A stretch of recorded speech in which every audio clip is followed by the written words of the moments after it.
existe nada bajo el sol que se compare a ti, Señor. ¿Quién te puede comprender?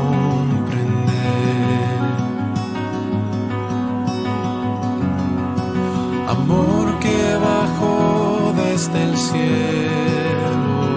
Que me ayuden guardando silencio, por favor, porque si no va a ser complicado poder escucharnos, ¿sí? Mi nombre es David.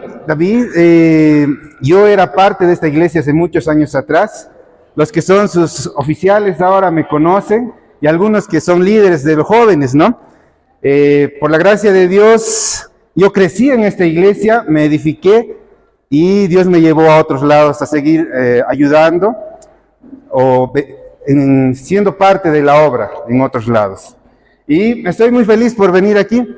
Veo muchas caras nuevas y muchas caras que antes eran unos bebés. Hay algunos que los veo y me recuerda a esos niños que estaban caminando por aquí con su moquito jalado, sucios, y ahora ya son jóvenes, ¿no? Me alegra verlos y saber que están en la obra. El hermano Waldo nos hizo cantar una alabanza muy bonita que hace una alusión a cómo se ve la iglesia, ¿no? La iglesia como la viña del Señor. Un lugar donde los obreros son llamados a ser parte de la viña, a trabajar, a esforzarse, para que la viña produzca. Ustedes son parte de esa viña, son llamados a ser parte. Pero hoy día no me han llamado o no me han invitado para hablar de la viña específicamente, sino hablar de un tema que es muy interesante.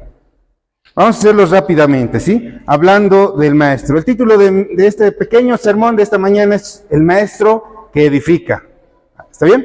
¿Cómo se llama el sermón? El maestro. Muy bien, el maestro que edifica. Cada uno de nosotros somos, tengo entendido, maestros, ¿verdad? De diferentes ministerios, ya sea escuela dominical, OANSA, Horitas Felices, la prejuvenil, no sé. De diferentes ministerios, pero cada uno de ustedes tengo entendido que sirven al Señor en un área, enseñando o dando su tiempo. Y eso es genial. Y alguna vez ustedes han tenido maestros o siguen teniendo maestros. Y quisiera hacerles una pregunta, ¿sí? Un par de preguntas, mejor dicho. Ustedes recordarían, si les invito a recordar, ¿cuál fue uno de los maestros que tuvieron que impactó su vida? Hablando de la iglesia o del colegio, ¿sí? O si has pasado a la universidad, de la universidad. Pero quisiera que recordemos, ¿cuál ha sido uno de los maestros que más ha impactado tu vida y los recuerdas muy bien? ¿Y por qué? A ver, vamos pensando unos segunditos. ¿Quién ha hecho ese maestro? ¿Quién era? ¿Cómo es que impactó mi vida?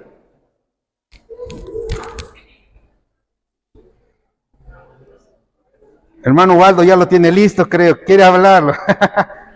Muy bien, tal vez hermano Waldo podría compartirnos qué maestro, o quién impactó su vida y de qué manera. Compartídense que aquí tenía un profesor con el estudio intermedio. Este profesor era de estudios sociales, geografía, y solía él manejar una carpeta de este nivel en 4 colores de frío. Es decir, azul, verde, rojo y negro. De acuerdo a cómo nosotros nos desenvolvíamos en clase, nos calificaban con los colores. Pero lo más interesante es que antes de clases, él solía hablar. Hermano Waldo, ¿no? Alguien que se tomaba un tiempo fuera de su materia para hablar de algo cotidiano, ¿no? A llamar la atención. A ver, quisiera invitar a una señorita, ¿sí? A una dama, a una mujer, que pueda compartirnos algún maestro que haya impactado su vida. ¿Cómo lo ha hecho?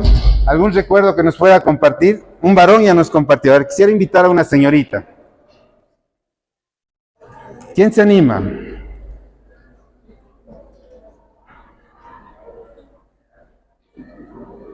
¿Nadie?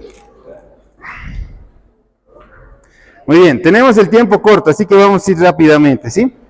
Yo me acuerdo de uno en especial de esta iglesia, un líder que se llamaba Du Berlín. Muchos no lo han conocido, porque cuando yo era niño, él llegó a la iglesia y comenzó a apoyar en el ministerio de OANSA. Él no hablaba muy bien en el español, porque venía de otro país, pero él quería servir, tenía un corazón de servicio y se metió al liderazgo de Oanza y era mi líder en lo que es antes llamado los pioneros, ¿no? Ahora ya no existen los pioneros, ¿no? Antes eran guardias y pioneros, el nivel más alto de Oanza, ahora son los JBs. Pero me acuerdo que en una de las tareas de los pioneros, en nuestro manual, nos decía, vayan a buscar, ¿no? O a buscar, plantar árboles y buscar abono, como con su líder. Y Duberlin era ese domingo que nos tocó estar con él, era el único líder de los pioneros. Y nosotros éramos 15 pioneros, ¿no? 15, 16 más o menos pioneros. Yo era el menor de ellos y había mucho más grandes que yo. Y eran muy traviesos, ¿no? Como es de la edad de un pionero, de un JB fregado, quiere hacer muchas cosas, meterse a esto, aventura, acción. Nosotros nos fuimos con Duberlin al cerro. Esas veces no era tan lleno como ahora, ¿no? Podíamos llegar rápidamente al cerro. Y fuimos a sacar abono del cerro. Duberlin conocía un lugar donde había buen abono, una tierra muy linda. Y fuimos con nuestros talegos. Y lo que me impactó de él ese día fue que ninguno de los pioneros, incluyéndome, queríamos cargar el abono, ¿no? Agarraba el saquillo lleno de abono. Cuando es abono, ustedes saben, es tierra negra, que te ensucia rápido. Los chicos no querían cargarlo. Yo era el menor, así que no me dejaban cargarlo también porque era pesado.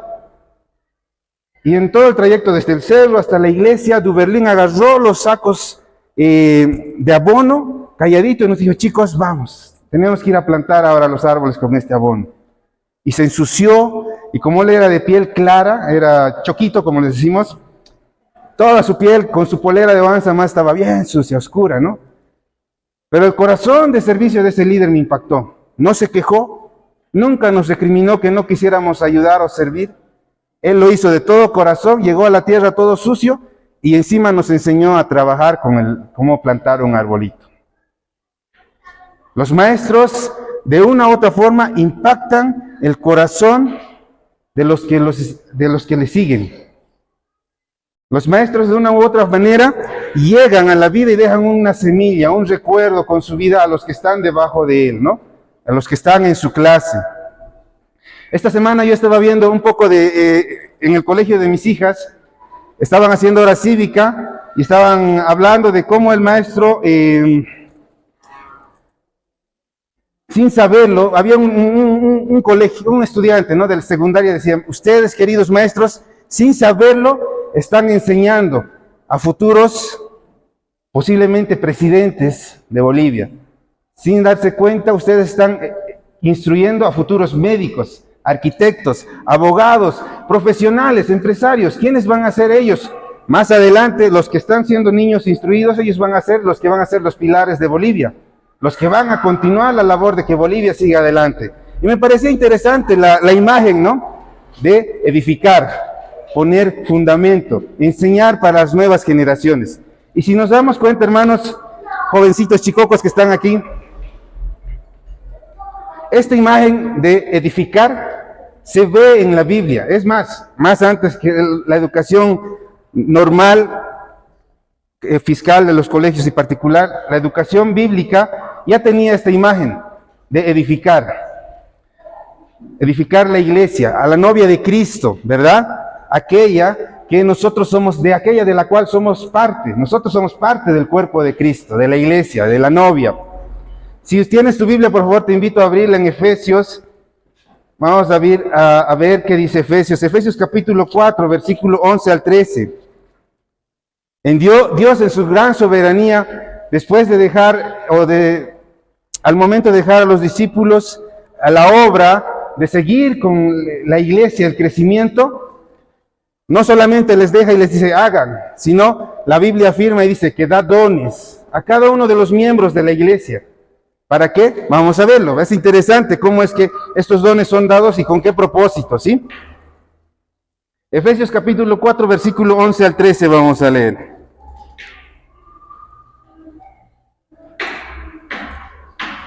Muy bien, yo tengo aquí la versión NTV, pero ustedes pueden seguirme en la Reina Valera si gustan, no hay problema, ¿sí? Dice así esta versión. Ahora bien, dice el versículo 11, Cristo dio los siguientes dones a la iglesia: los apóstoles, los profetas, los evangelistas, los pastores y los maestros, ¿no? Ellos, versículo 12, ellos tienen la responsabilidad de preparar al pueblo de Dios para que lleve a cabo la obra de Dios y edifique la iglesia, es decir, el cuerpo de Cristo. Versículo 13, este proceso continuará hasta que todos alcancemos la unidad de la fe y conocimiento del Hijo de Dios, que seamos maduros en el Señor, es decir, hasta que todos lleguemos a la plena y completa medida de Cristo. Wow, mis hermanos, el Señor ha provisto y ha dado dones a sus hijos. ¿Qué dones se mencionan aquí? ¿Qué dones podemos ver? A ver, los mencionaremos. ¿Cuáles están primero? Apóstoles, luego ya evangelistas y maestros, ¿no? 5 dones que el Señor ha dejado para la iglesia, y no son los únicos. Aquí solo menciona estos como un propósito, hay más. Pero entre estos 5 dones principales, el Señor menciona, Pablo menciona aquí, pastores y maestros. ¿Para qué? ¿Cuál es el propósito de estos dones que se le da a la iglesia? El versículo siguiente lo va diciendo, ¿no? Ellos tienen la responsabilidad de ¿qué? Preparar. En otras versiones habla de edificar el cuerpo de Cristo. Y esta es una hermosa responsabilidad que el Señor está delegando a la vida de cada uno de ustedes. Nosotros, como hijos de Dios, tenemos o hemos sido llamados al ministerio de la enseñanza, ¿para qué? Para preparar, para edificar, para instruir a la nueva generación que está viniendo, aquellos que van a ser los pilares de la iglesia que van a venir más adelante. Como en mi tiempo, en el tiempo de Joel o Job, estuvimos trabajando en el ministerio en jóvenes, en adolescentes, y ahora estamos viendo cómo los que eran parte de ese ministerio están tomando cargo de la iglesia. Y nos alegramos al ver eso. Me alegro ver a Miller, ejemplo, como pastor. Él era mi adolescente. Y vieran qué adolescente era. Grave. Pero el Señor trabajó su vida. El Señor edificó un siervo y lo levantó para que la iglesia siga adelante. Qué hermosa responsabilidad y qué privilegio. Siéntanse privilegiados de ser parte de eso. Edificar el cuerpo de Cristo. Preparar a los hermanos, a nuestros niños, adolescentes y jóvenes.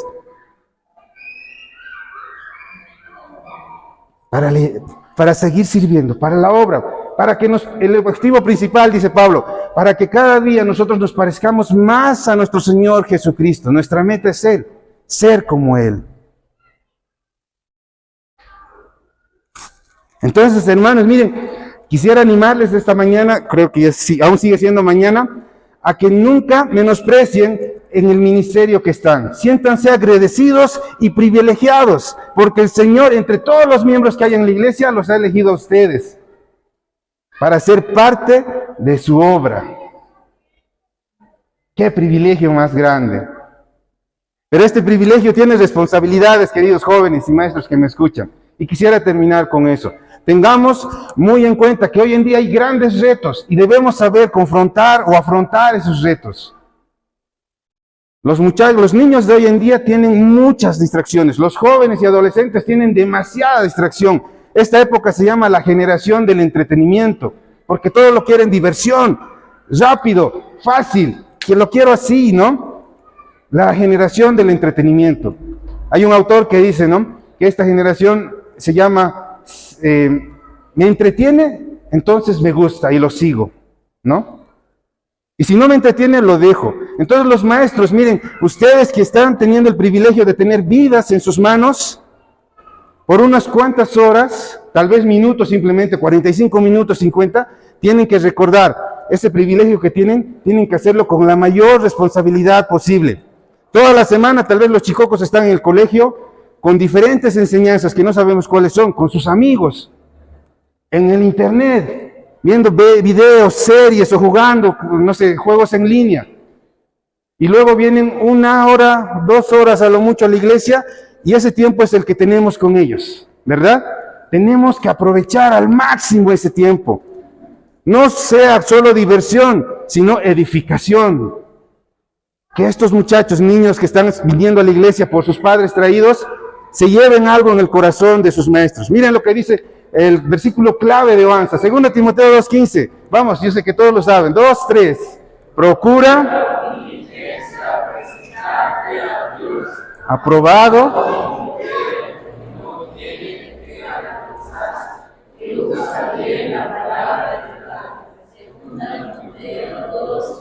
muy bien, recuerdan, qué bueno. La palabra es clara y dice, procura con diligencia, o sea, hazlo pronto, rápido. Presentarte a Dios aprobado. Cada uno de nosotros somos llamados a tener una relación íntima con el Señor. Un maestro que no tiene una relación con su Señor, ¿qué va a enseñar a sus alumnos? Somos llamados a buscar diligentemente la presencia, ser aprobados por nuestro Padre. Y lo segundo es lo más interesante, con diligencia, que usa bien la palabra de verdad. Un maestro que no aprende, que no estudia, no va a ser un buen maestro que va a edificar y va a enseñar la palabra. Si cada uno de nosotros no estamos dando tiempo en la semana para estudiar, aprender, edificarnos y alimentarnos de la palabra de Dios, ¿qué vas a dar a tus alumnos?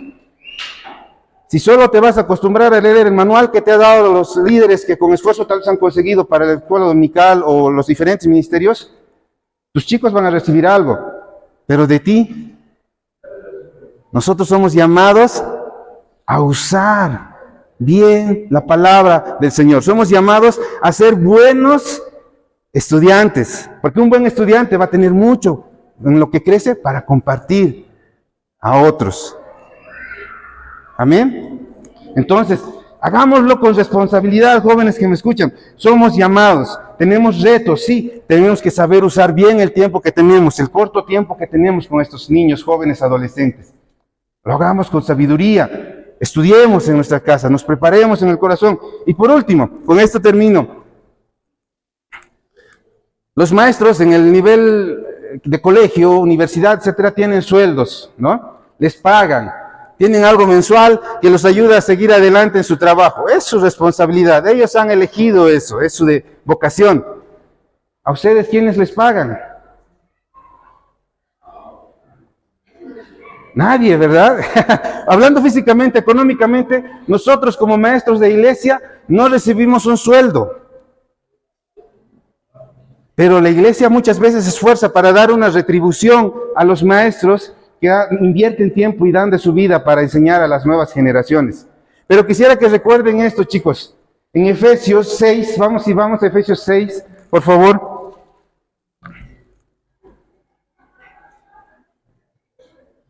Versículo 8. Aunque en Efesios está hablando en este capítulo del siervo y del amo, hace una referencia muy interesante del Señor. Porque aquí hace una referencia y dice, ustedes recuerden que están trabajando para el Señor, no para los hombres. Y en este versículo 8 dice de la siguiente manera, recuerden que el Señor recompensará a cada uno de nosotros el bien que hagamos, ya sea que seamos esclavos o libres. Tú, que estás invirtiendo tu tiempo en la obra del Señor, nunca creas que es en vano. En el cielo, el Señor está viéndote y está preparando recompensa para ti. Tu labor no es impagada. El Señor te va a recompensar a su tiempo por el esfuerzo y el tiempo que tú inviertes en la vida de otros. Amén. Él no es deudor de nadie. El Señor no debe a nadie. El Señor es el Señor de todo lo que tenemos, conocemos y lo que existe. Y Él nos va a bendecir con muchas bendiciones espirituales. Así que los quiero animar esta mañana, queridos maestros, hagamos esta loable labor de enseñar a las nuevas generaciones con responsabilidad, aprovechando bien el tiempo, siendo buenos estudiantes y recordando que el Señor a su tiempo nos va a recompensar. Oremos. Querido Señor, te damos gracias y te doy gracias, Señor, esta mañana por levantar a una nueva generación de maestros. La mayoría de los que están aquí son menores, Señor, no son aún adultos, son jovencitos. Y te doy gracias, Señor, porque tú te provees de la nueva generación para seguir bendiciendo a la que viene. Y esta mañana, Padre, quiero rogarte que tu Espíritu sea recordando a estos jóvenes que me están escuchando y a los maestros adultos también, que tenemos una labor de mucha bendición, muy loable, y que debemos hacerlo con responsabilidad. Señor, que tu Espíritu toque nuestro espíritu y nos recuerde, Señor, a prepararnos con toda diligencia posible y no esperar a última hora. Ayúdanos a recordar, Señor, que tú estás poniendo unas vidas preciosas en nuestras manos un corto tiempo y debemos bendecirlas con tu palabra, Señor. Más que con diversión o con juegos, ayúdanos a recordar que tu palabra es importante y que debe quedar en el corazón de los que son nuestros alumnos, Padre. Gracias por este tiempo y gracias, Señor, por recordarnos que tú también bendices, que no te olvides de la labor de tus siervos, que a su tiempo tú recompensarás, Señor. Gracias por este tiempo, Señor. En el nombre de Jesús te pedimos. Amén. Muchas gracias, Joel. Gracias por escucharme, chicos.